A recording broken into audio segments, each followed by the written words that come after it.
What's up, guys? It's Josh here, back with another Kansas City Chiefs related video, and today I got a special video for you guys. So I recently read an article from Bleacher Report, and this article was by Alex K, and the title is "The Best Player Who Could Be Cut from Every NFL Roster in the 2021 NFL Offseason." This was written just today on the 15th, the date that I'm recording this, and what I have done is I have taken four of my favorite players from the list who could potentially be cut, so cut candidates that the Kansas City Chiefs could potentially go after. And before I get into my list, since some of you are probably curious, and I'll link this article in the description, by the way, if you guys want to go read it. But since I'm already talking about it and you guys are probably curious, the Kansas City Chiefs player listed in the article that it's because it's the best players who could be cut from every NFL team. Well, they have our best player that could be cut listed as Anthony Hitchens. And I find that a little bit interesting because Anthony Hitchens, I don't think the Chiefs are going to cut him.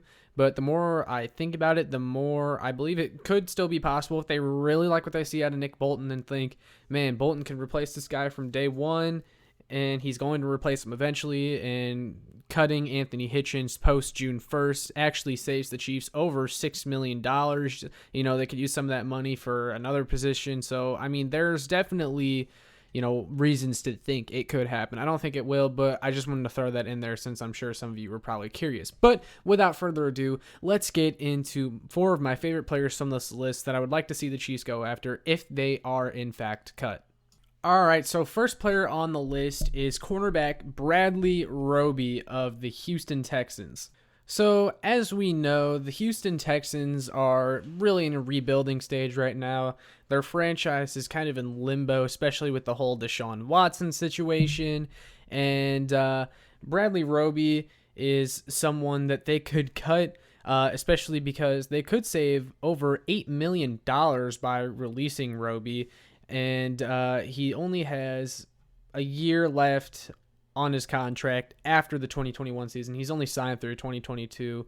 It would give them a lot of flexibility. That was mentioned in the article as well.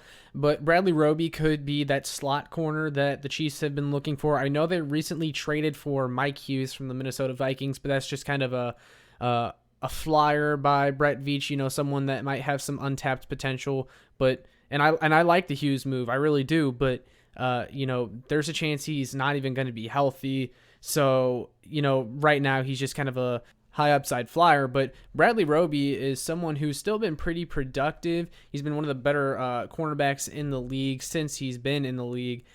He only played 10 games last year, but that was because he he got suspended for 6 games towards the end of the season. But however, in those 10 games, he had 33 solo tackles, 2 tackles for a loss, 7 passes defended, and an interception. So pretty good production in just those 10 games.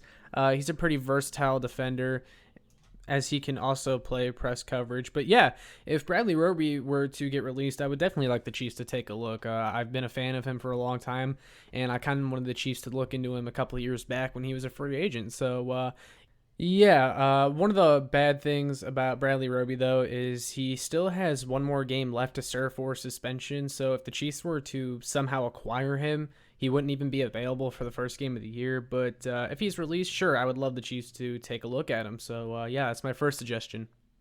Now, for my second suggestion, tight end Zach Ertz of the Philadelphia Eagles. So, yes, I know, the Kansas City Chiefs drafted Noah Gray, and I really like that pick as well.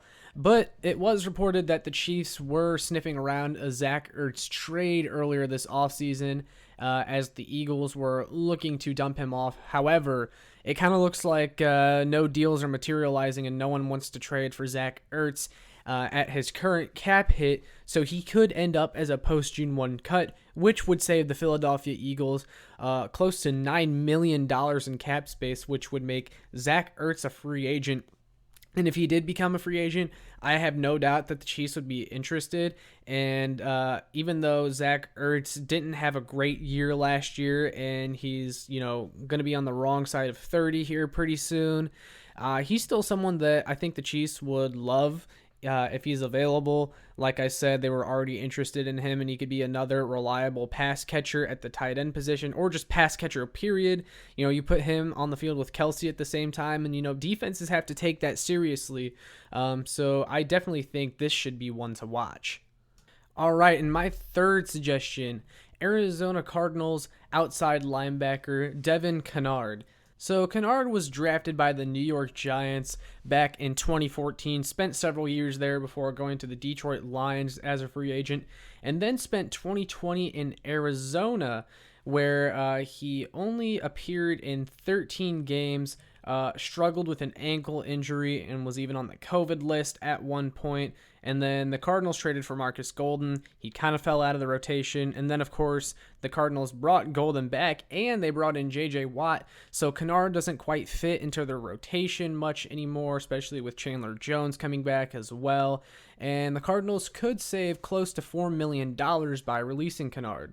Now, the reason I would like the Chiefs to go after Kennard if he becomes available is because, I keep saying they need that edge presence opposite of Frank Clark, a veteran, not a rookie, someone that we kind of know who they are and can be a rotational defensive end. And Kennard has experience in both a 3-4 and a 4-3 defense. And he's got pretty good size, too. He's 6'3", about 260 pounds. And he's not exactly a speed rusher. I really wanted Melvin Ingram because he was kind of that speed rusher that I would like, just a fastball that you can throw at offenses. That's not really Kennard's thing. He's more of a cleanup guy.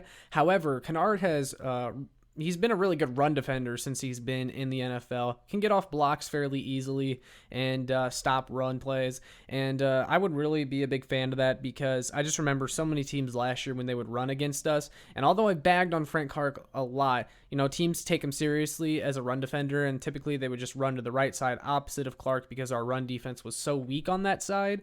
They just kept running to the right side over and over again. If you had Kennard, teams wouldn't be able to do that as easily on you.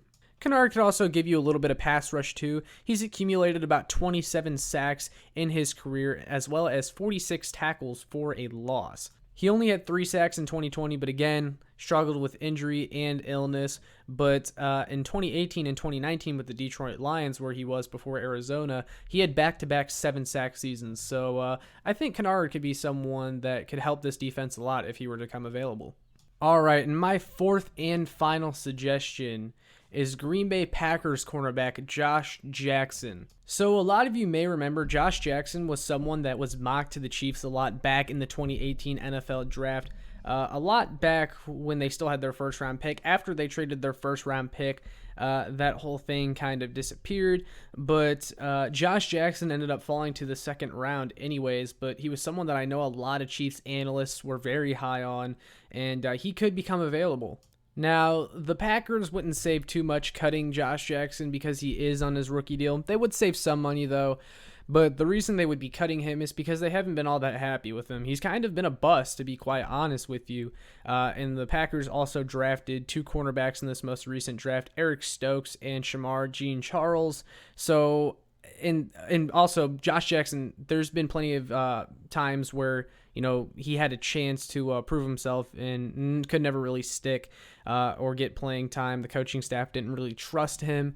PFF only gave him a 52 overall grade last year. He's just been very disappointing. However, we know how Brett Veach feels about those former high-round picks. Josh Jackson is someone who could still have some untapped potential. Maybe a change of scenery could help him out. This would be kind of just a high upside flyer pickup, kind of similar to the Mike Hughes pickup, although Josh Jackson is a little bit of a different cornerback. He's around 6 feet, 200 pounds, more of that outside corner, someone maybe to compete and push Charvarius Ward, who maybe is a little bit more talented. Josh Jackson isn't a crazy good athlete, not super fast, not super explosive, but he's got very good technique, very good anticipation, good ball skills too. He's technically sound, so maybe there's still something left there for the Chiefs.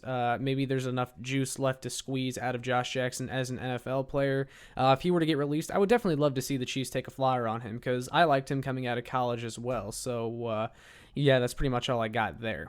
So those are my 4 NFL cut candidates that I would love to see the Chiefs pursue if they come available. Let me know if there's anyone that you guys like from my list, anyone that you don't like, if you agree, disagree, or is there someone that you have in mind that you think could get cut from another NFL team that you would like to see the Chiefs go after? Let me know in the comments. But with all that being said, make sure you like, share, subscribe so more Chiefs fans can find this, and make sure you check out my work on showmefootball.com and kckingdom.com. That's all I got for today. Peace.